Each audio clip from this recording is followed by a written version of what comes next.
Ayun mga kapangarap, magandang umaga sa inyong lahat. Good morning, no?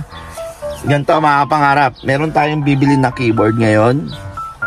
Gagamitin natin yan sa church kasi ang pinili nating instrument sa church, di ba sumali tayong banda sa sa worship, no? So siyempre gusto ko rin mag-explore, no? So ang napili kong instrument is keyboard, organ, or piano. So doon tayo magpa-practice ngayon sa mga instrument na yan, and hoping soon makatugtog tayo kasama ang banda, no?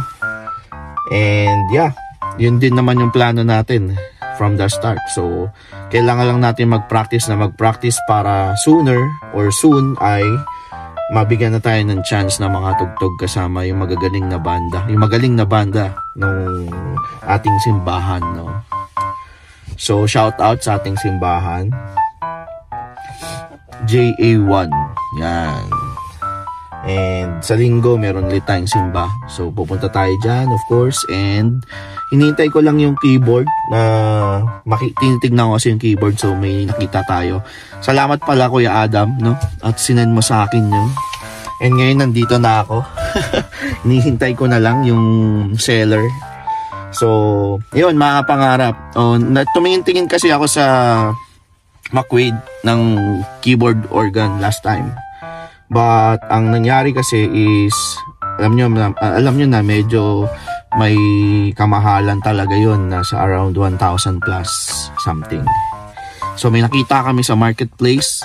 Yun nga, kasi Kuya Adam, sinabi ko sa kanya kung may makita siya, kasi ako naghahanap din. And yun, galing talaga ni God, di ba? Pag gusto mo talaga, ito na, meron na. Katulad, mas maganda pa doon. Ang pinipili ko kasi yung katulad nung sa kanya. Papakita ko dyan yan. Yan yung sa kanya. Ngayon, ito yung bibilin ko ngayon. Yan, pinakita ko sa inyo. Yan. Almost the same, pero sabi niya, mas advanced daw yung mabibili ko kung mabibili ko nga siya.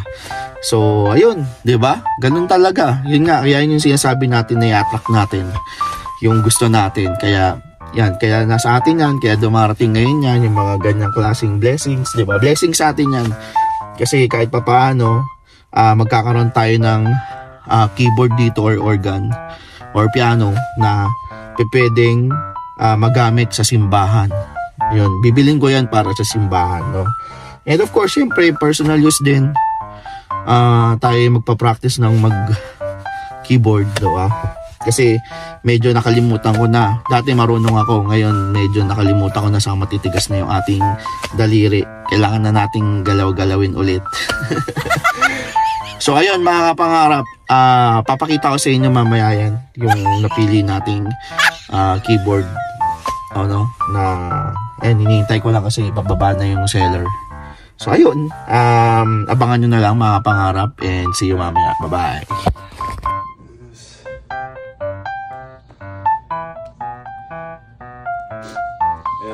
So ito mga pangarap, nabili na natin yung keyboard. And yeah, pwede tayo mag-practice. Alright, see you mamaya. Papakita ko sa inyo kung paano. Thank you, bye-bye. A little longer than a few minutes later.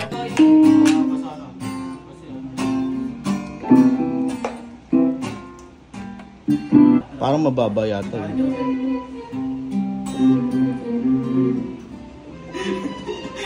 Matagtog. Medyan ka to. Ganyan. Kaya ka lang, ganyan ka lang. Sa PBB? Sa PBB.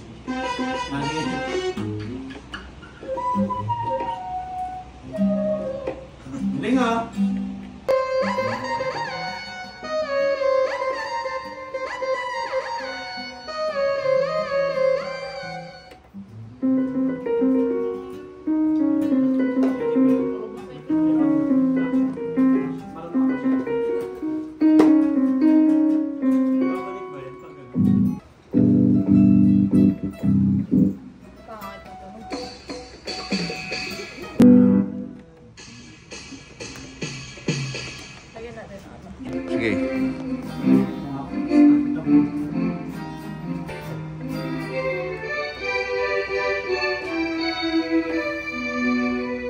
Thank you.